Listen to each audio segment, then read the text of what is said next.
Fakultas Kedokteran Universitas Riau angkat suara atas kebijakan Kementerian Kesehatan yang dinilai mengancam martabat pendidikan kedokteran dan layanan kesehatan nasional. Selasa siang, 20 Mei 2025, ratusan sivitas akademika FK Unri berkumpul di lapangan Tali Merdeka dalam aksi keprihatinan.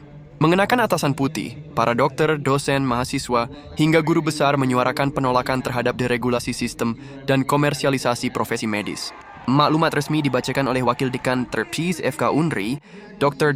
TB Odih Romdani Wahid, SPBA, Sub-SPDA KIA, MKM, FI Squad, yang juga merupakan Ketua ID Pekanbaru. FK Unri menyerukan agar pendidikan dokter tetap menjadi ruang akademik yang etis dan berbasis nilai, bukan sekadar produksi tenaga kerja instan. Maklumat Universitas Riau untuk menyelamatkan martabat pendidikan kedokteran dan layanan kesehatan nasional. Kami para guru besar dan sivitas Fakultas Kedokteran Universitas Riau dengan rasa tanggung jawab intelektual, moral dan profesional yang tinggi terhadap masa depan pendidikan kedokteran dan kualitas pelayanan kesehatan bangsa, menyampaikan keprihatinan mendalam atas arah kebijakan Kementerian Kesehatan saat ini. Kebijakan-kebijakan yang telah diwacanakan dan atau ditempuh tidak hanya menciderai tata kelola sistem pendidikan kedokteran dan pelayanan kesehatan nasional, namun juga berpotensi meruntuhkan pilar-pilar etik, profesionalisme, dan otonomi keilmuan yang selama ini menjadi dasar keberlangsungan sistem kesehatan yang bermartabat dan berkeadilan. Lebih jauh, ketika pemerintah mengubah rumah sakit pendidikan menjadi pusat produksi dan deregulasi kompetensi, tanpa ruang akademik, maka profesi medis tidak lagi menjadi pilar peradaban, melainkan alat sistem kekuasaan dan pasar. Ini bukan hanya krisis kebijakan, melainkan krisis nilai. Oleh karenanya, kami menilai bahwa 1. Perihal pendirian Kolegium Kementerian Kesehatan. Pendirian kolegium yang tidak sesuai dengan Undang-Undang Kesehatan Nomor 17 Tahun 2023, di mana kolegium seharusnya dibentuk oleh para ahli di bidangnya masing-masing, karena telah menimbulkan dualisme dan inkoordinasi yang membingungkan.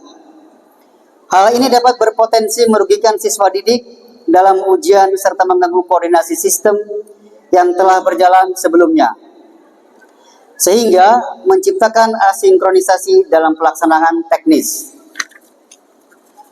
2. Perencanaan tes shifting dan tes sharing.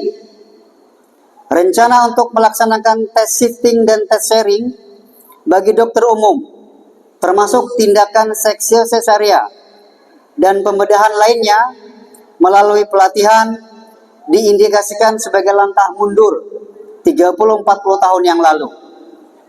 Hal ini terjadi sebelumnya karena distribusi yang belum merata. Maka kami mengusulkan solusi jangka pendek untuk melindungi dokter-dokter, baiknya yang dilakukan untuk memenuhi kebutuhan tersebut, yakni rotasi program pendidikan dokter spesialis pada tahap mandiri ke fasilitas yang membutuhkan. Dalam rotasi ini penting untuk memberikan perlindungan hukum serta insentif yang sesuai agar para dokter dapat melaksanakan tugas mereka dengan optimal dan aman. Langkah-langkah ini diharapkan dapat mengatasi tantangan dalam distribusi tenaga medis serta meningkatkan kualitas layanan kesehatan di seluruh wilayah dan tetap menghormati standar pendidikan dan praktik kedokteran yang telah ditetapkan. 3. Perihal wacana bullying dalam pendidikan spesialis. Tindakan bullying atau perundungan yang terjadi dalam pendidikan spesialis tidak seharusnya dijadikan generalisasi bahwa sistem universitas based itu buruk.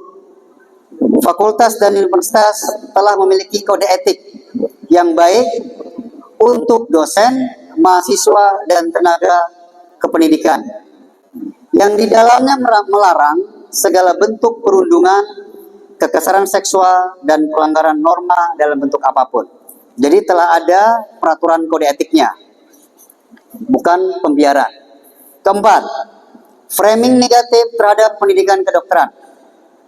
Kejadian-kejadian yang tidak boleh menyebabkan degradasi terhadap dokter Indonesia dan sistem pendidikan yang berlangsung, framing negatif yang ditampilkan di media, baik media sosial maupun media cetak, perlu dihindari agar tidak merusak reputasi pendidikan kedokteran di Indonesia.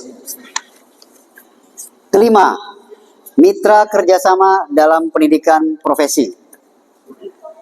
Kerjasama yang terjalin antara institusi pendidikan, Kementerian Kesehatan, dan organisasi selama ini telah berjalan dengan baik, khususnya dalam pendidikan profesi spesialis dan subspesialis.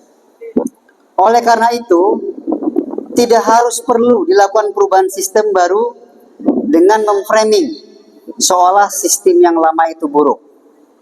Hal yang diperlukan adalah, menurut hemat kami, melakukan evaluasi dan perbaikan yang konstruktif. Keenam, pendekatan diskusi dalam kebijakan. Penting bagi semua pihak, khususnya Kementerian Kesehatan, untuk melakukan pendekatan diskusi yang substansial sebelum membuat kebijakan.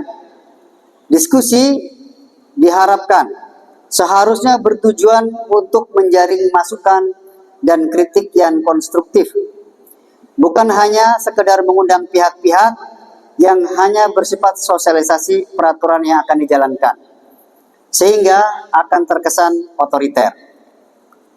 Maka dengan ini, kami memohon kepada seluruh elemen bangsa mengajak untuk bersikap kritis terhadap penyelenggaraan pendidikan kedokteran sistem pendidikan negeri, karena pendidikan dokter adalah pengabdian berbasis nilai, bukan produksi tenaga kerja yang instan, dan untuk membangun kembali kolaborasi etik antara negara, universitas, rumah sakit, dan profesi demi keselamatan pasien dan keadilan kesehatan di masa depan. Demikian, Riau, 20 Mei 2025, Aksi Riau Bersuara. Download Tribun X sekarang, menghadirkan lokal menjadi Indonesia.